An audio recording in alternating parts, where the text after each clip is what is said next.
Hello and welcome to Leaders in Studio. My name is Juliana Zilbermans and I am here in Lisbon today and I'm very excited to meet Carlos Moreira. Hi, Carlos. Hello. I'm really excited because we had a conversation beforehand to prepare. And if you can introduce yourself, that would be great. Okay, sure. So my name is Carlos Moreira, as you said. I work at SUMOL+COMPAL. I'm the head of digital transformation at the company. For those who don't know SUMOL+COMPAL, we are a food and beverage company, strongly focused on the Portuguese market. If you ever go into Portugal someday, or if you live here, it's really hard to cross by any cafeteria, any restaurant that does not have one of our products, within our product line. We represent, we have our own brands, but we also represent PepsiCo brands in Portugal, for example, and we also represent and distribute the DAM, Estrela Damm beer in Portugal. So we are a portfolio company. Really? Our main presence is in Portugal. It's our main market. Around 70% of our revenue comes from our operation in Portugal. We have a plant and a strong operation in Mozambique, and we are available in 40 to 50 countries around the world through exportation services and activities. But one interesting detail about our operation and our business is the fact that we are one of the few countries in the world, if not the only one, where the Coca-Cola company group is not the first one in market share. Okay, wow. So that's a nice note for us. Of course, the margin is not enormous, but still it's very relevant because our brands are deeply rooted within the culture of Portugal. So that's why when I was not necessarily joking about the fact that it's really hard to avoid SUMOL+COMPAL brands when you are visiting Portugal for some reason. Yeah, I'm going to notice that now, going to cafes. And in terms of your role, you're head of digital, and I would love to learn more about in food and beverage industry and in your particular role. How does it feel to be head of digital? What are you facing today, and what are the challenges and strategies that you have at the company today? Well, for context, I've been in SUMOL+COMPAL for a little bit over a year. Okay. So you started in pandemic. Yeah, in the middle remote onboarding. Most of my work is remote. But the context that I'm facing in SUMOL+COMPAL is one very different that I faced in the past with other companies when it comes to digital transformation. What I'm saying is that when I arrived at SUMOL+COMPAL, there was already no need to sell, let's put it that way, digital transformation. Okay. Everybody was on board? Everybody was on board on the concept. Okay. COVID hit SUMOL+COMPAL badly. As everyone knows, but food and beverage company were very hard to take.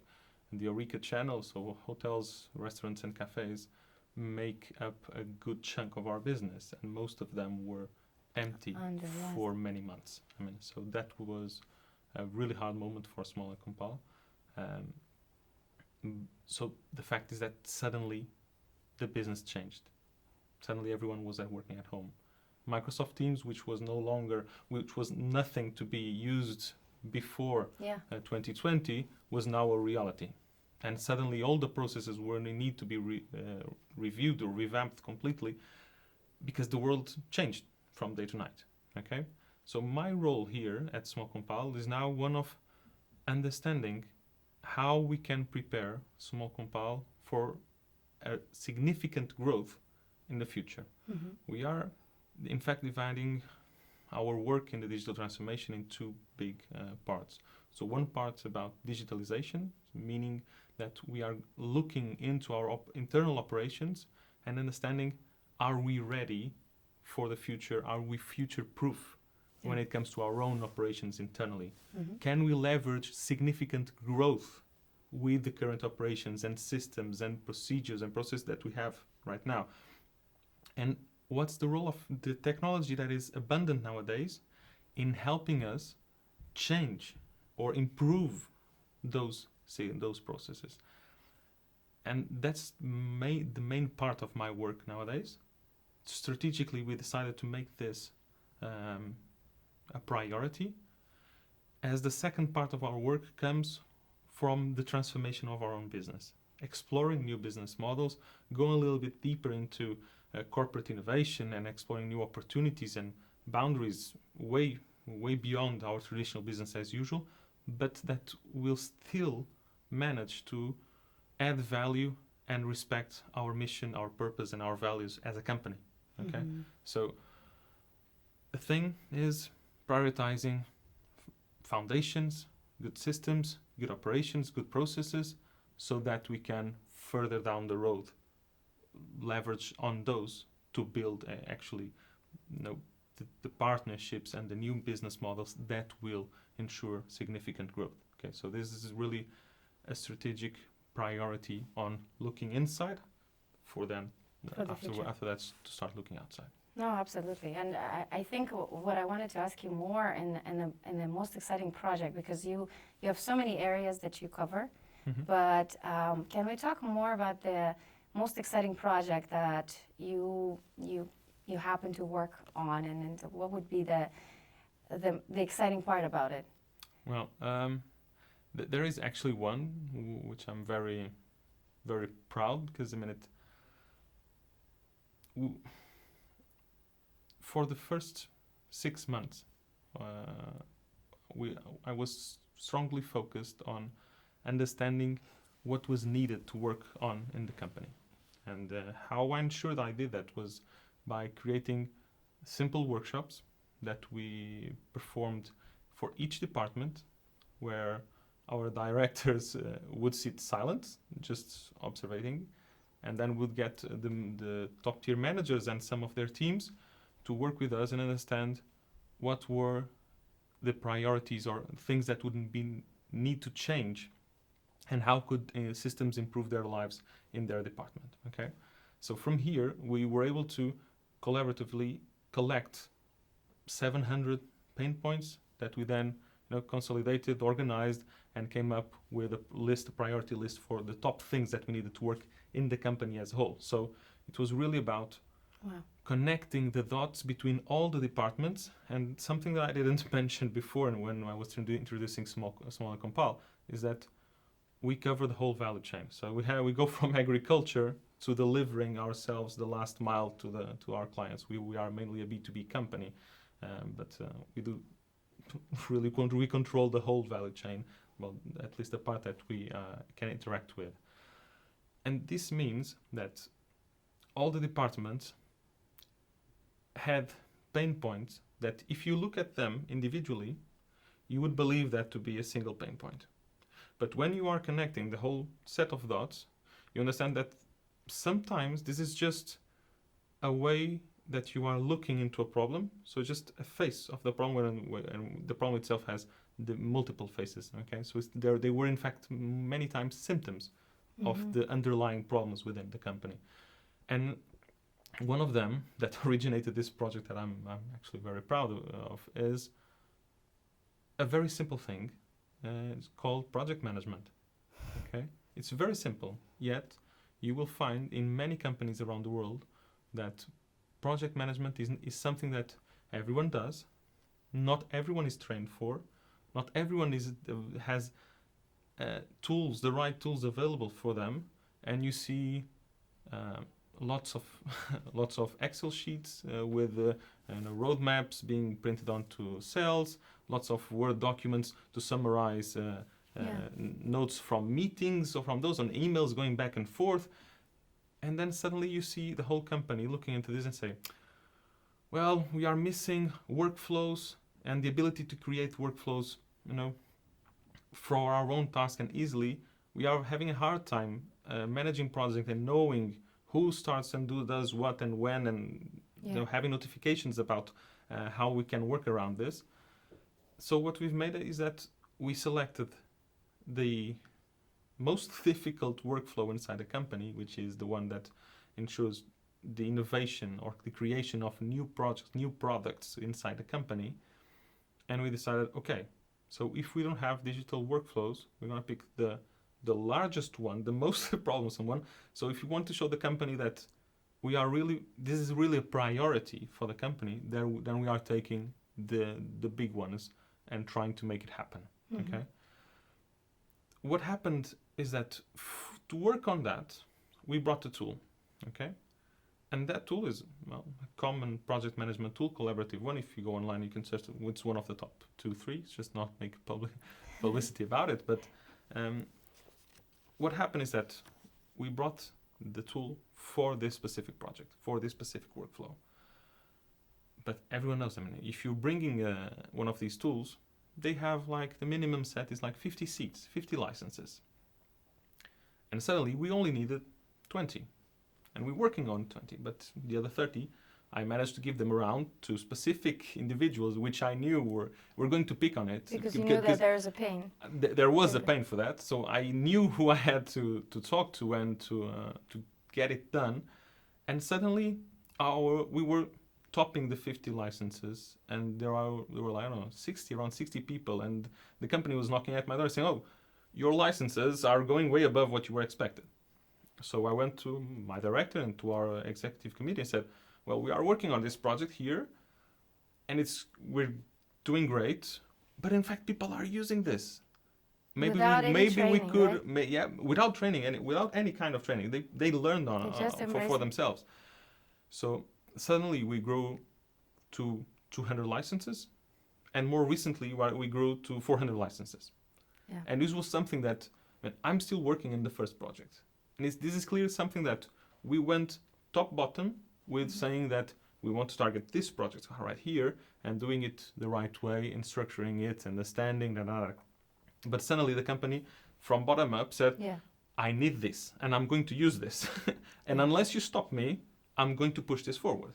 So suddenly I don't need to convince anyone to use the platform. I don't need to make training sessions for it because people are learning. Of course, I can do small introductions for the personas that actually feel hardship to learn and to adopt to English, for example. But for most of the cases, people are learning and sharing knowledge among their colleagues. And for me, that fills me up with pride and rejoice because it's something that was not intended, but that's how, in my head, digital transformation should be. You open certain doors, and some people will cross the door. Some people you'll have to get on their arm and slowly walk them through the door so that they can feel comfortable within this new environment, with this new experience, because it's not easy.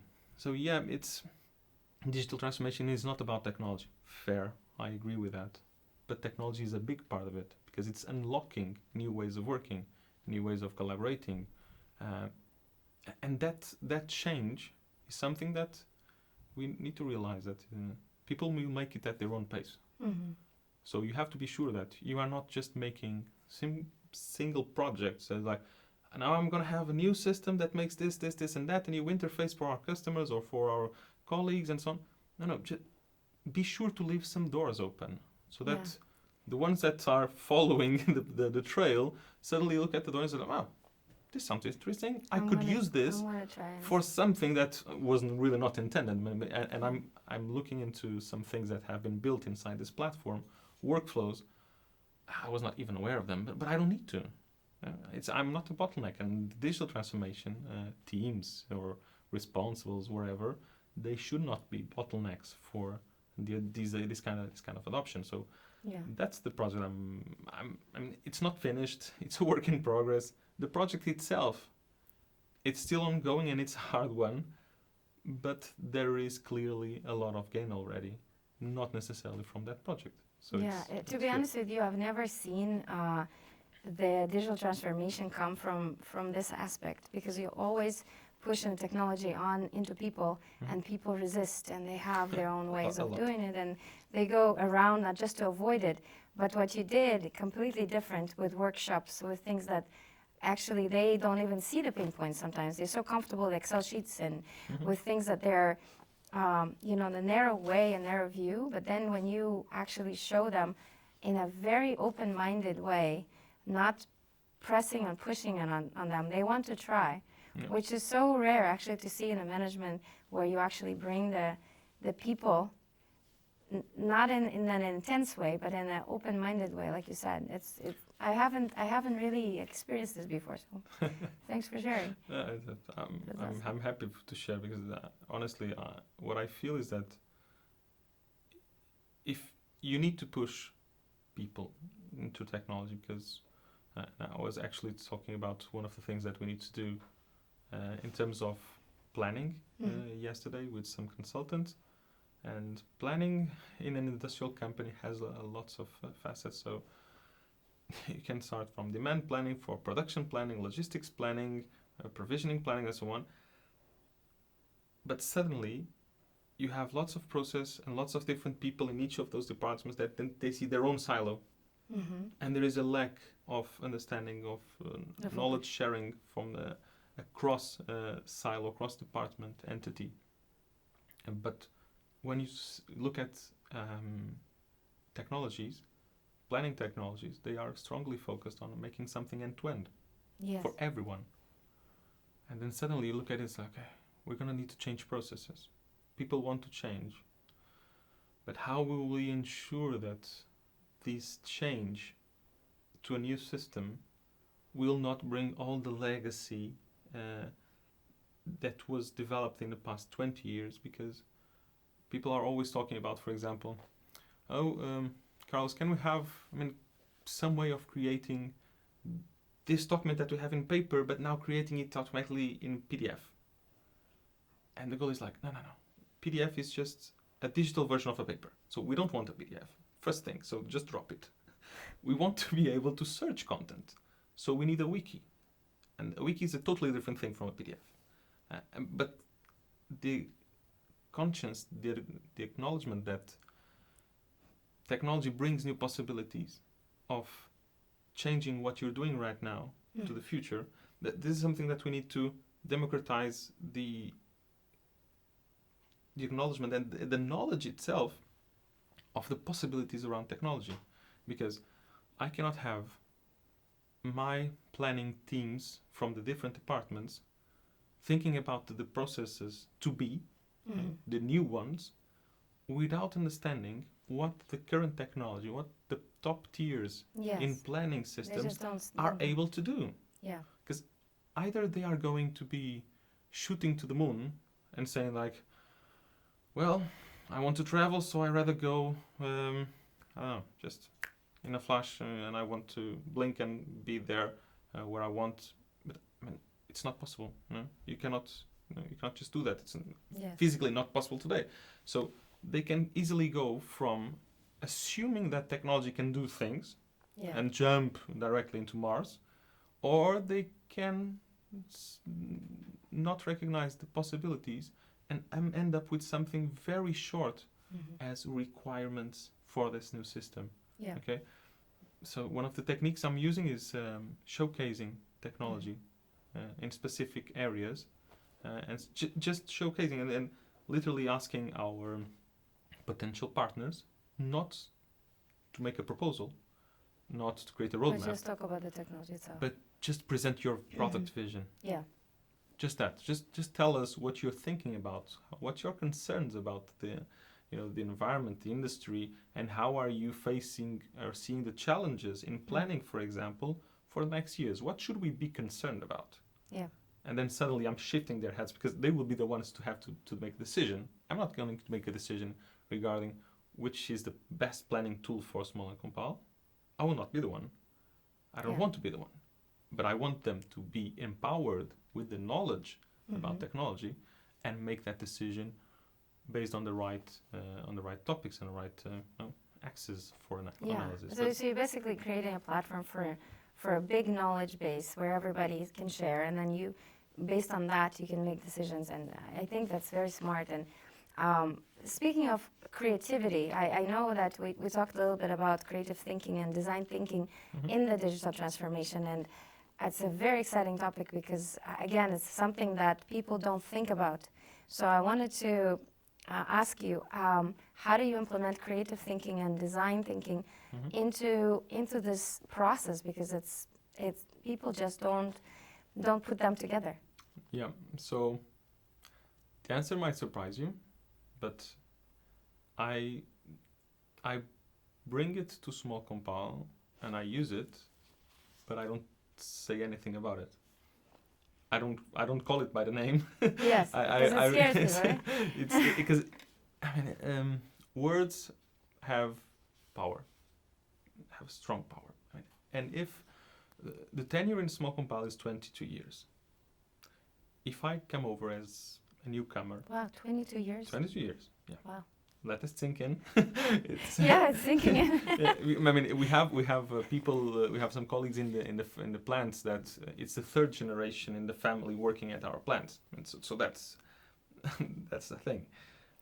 But nevertheless, I would say that a big chunk, if not the most part of SUMOL+COMPAL, is eager for change, which is a good thing. Mm-hmm.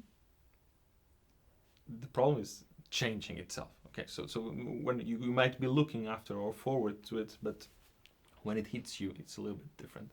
But nevertheless, going back to topic and on the design thinking and service design, which is my background, my specialty, is I pick up the tools, I pick up the frameworks, and I start implementing the tools and getting the tools across and detailing them, how to use them by using them and then showcasing them to people. Okay, we can say, for example, the workshops that I was telling that I made last year. The first one, we had 4 exercises. The first one was a stakeholders map, right? So that people become aware of how to make it and the relevance of it. The second example is, for example, customer journeys.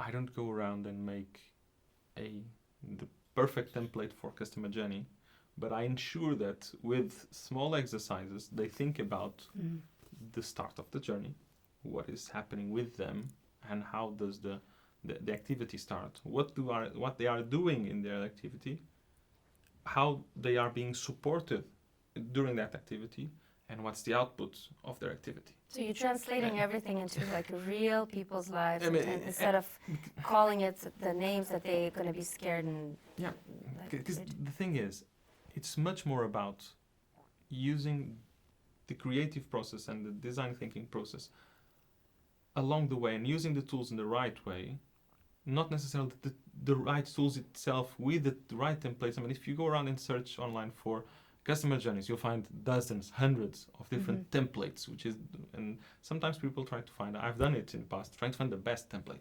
But that's not the goal about it. I mean, so you have to adjust the tools and the frameworks and the knowledge to the right mindset. And that's the way I managed to do it. But for example, if you go and look into the framework and the templates that we have for managing digital transformation projects within SUMOL+COMPAL, you will find a double diamond there.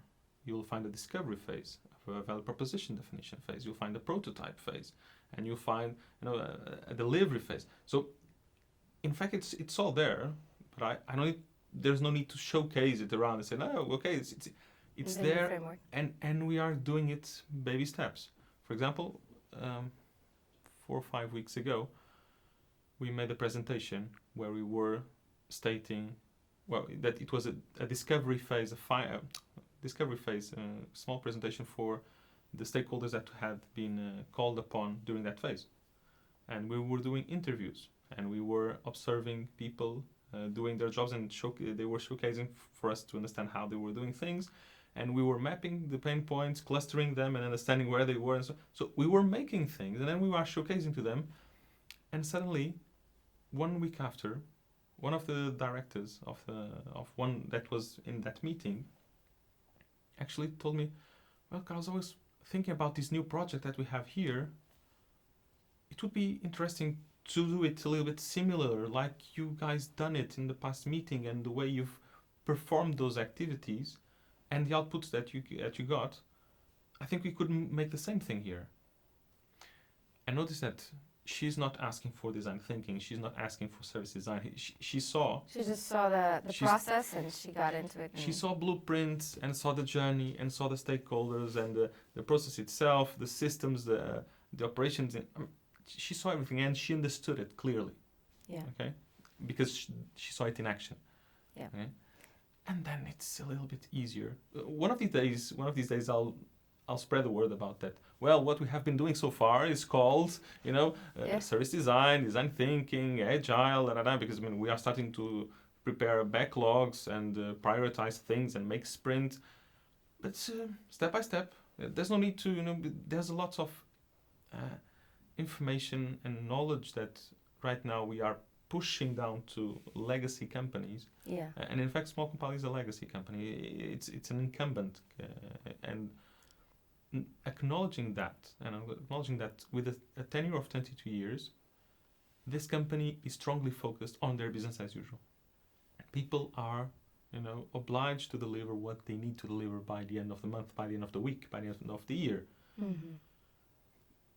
You will not find anyone to listen to you and actually contribute and collaborate with you if you come forward and say, what you've been doing so far is totally wrong. Nowadays, we don't make it like that. We make it like this. So you need to change into this. Okay? Yeah. And here are the templates. Here is here is a theory. Yes. And now go around and do it. And no, Mm-hmm. I don't think that's going to happen. And I've seen it in the past as a consultant in many companies. So I'm trying my best. And if I feel that, if you ask me if this approach is bulletproof and it's going to work perfectly forever, I don't know. But so far, I'm happy with the results. And I'm not in a rush to hear people talking internally about design thinking or service design, and I want them to be understanding the value of prototyping. Mm-hmm. I want them to understand the value of making workshops and making interviews, and acknowledging that is very different from asking the highest paid person to say, what should we be doing next? But being themselves together, collaborating and creating new ideas and listening to customers. And in fact, that's one of the things that I have in the team that's working with me right now. I have some people that are, for the first time, using design thinking and service design in an internal aspect of the company. Because usually what you see around is new websites for customers, new e-commerce things, everything shiny and new apps going through. But we are actually doing this internally, because service design and design thinking are not meant to be used solely for end customers. Internal users, are people, and services need to be designed for them as well. Okay, every technology. I don't get tired of saying this. Every technology platform is a service, needs to deliver a service within the company, and that service will probably affect lots and lots of people, lots and lots of the different departments and teams. You have to figure out very well how will you be delivering value to these users across different teams in their current environment. Because if they are working with SAP right now, and I'm bringing a new platform, I'm not going to say, you should be using this new platform along with that. No, I'm going to pick this platform and try to understand how can I get the information, the right information for you in the platform that you're using nowadays, so that you have a better user experience. Yep. And the same thing I will need to think about every other stakeholder that is somehow affected in this ecosystem by bringing a new platform. So this is usually not a very sexy look into or a sexy application of design thinking and service design. But right now, for digital transformation, I feel that for incumbent companies, that should be the right approach. Yeah. Because you need to empower people. Yeah, what I'm hearing is that, especially with legacy companies and with companies that are not so open for change, that the best advice is don't stereotype and put names into and explain what it is. Actually help them be there in the process. Mm-hmm. Experience the value, show what is really going to help them at the end of the day, and then they're going to ask for it, and then you're going to introduce what it is. So it sounds like it's completely reverse engineering when you actually have them just flow in the water with them, in terms of the process. And it's fascinating. And you mentioned the talent and 22-year. It's mind-blowing. How do you cultivate the new talent, and how do you retain talent? And maybe I think the biggest question for me is, generations of of talent there, but also new talent that coming in. How do you merge the cultures? And what is the secret to keeping the people for so long and motivating new talent to come in to the company? That's a tough one. Well, let's try to separate that into tiers. So from talking to the company, understanding the different personas that we have internally, it's clear that for SUMOL+COMPAL it's very real, the traditional segmentation. So you have the most ambitious persons, you have the cautious ones that are, they are looking to it, but they are a little bit afraid, but maybe you can pick them up and bring them if you do it the right way. And then you have the ones that are in denials, that they really don't want to change, and they're frozen. Okay, let's put it that way. The ones that are already in the company. I would structure these three personas within the company. Okay. So you So when I got there, part of my work was also understanding which were the ambitious ones, which were the cautious ones, but with potential to be unlocked, okay, and which ones were the ones that were a little bit frozen. I mean, and they have the potential to, but it will be a little bit harder. So, and my focus has been strongly on the ambitious and the cautious ones. Do you know the percentage? Like if you think about the company, what is the percentage of ambitious? 10, I would say 5 to 10%. 5 to 10%. I would say 5 to 10%. And the frozen ones, it's not the right name, but I'm not recalling the right name. But I would say that's like 30% of the company. Mm-hmm. So saying that 50-ish would be the cautious ones.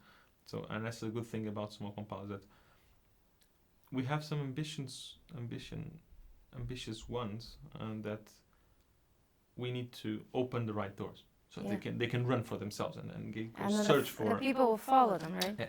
And the cautious ones will look into them and say, okay, if there is some newcomer called Carlos that's saying new things and pushing technology and so on, but I mean, that's one thing. But if they see the person that has been 22 years in the company and is also following that and building on that and believing in that, then suddenly I might not be too old to pick on that. If he can, I can as well, right?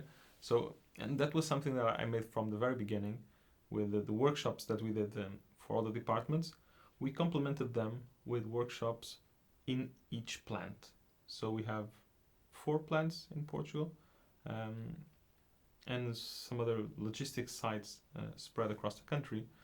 And I managed to go to most of them, so 80%, 90% of them, just to have local meetings where I would have one of my colleagues, José Fernandes, that has been in the company for 22 years. And suddenly he was the one presenting. For example, we are implementing Salesforce at SUMOL+COMPAL for the sales department. And he was the one presenting a use case, for example, for new technology inside SUMOL+COMPAL, and that was Salesforce. So he's the ambition one. He's one of the ambitious. And suddenly, it's not the newcomer who is saying this. Yeah. So it doesn't matter the time frame that you spend at the company. It's your excitement about new technologies and change. Your ambition to work on that, and suddenly it started unlocking new things, and so that's the part of, I would say, retaining the talent that we have.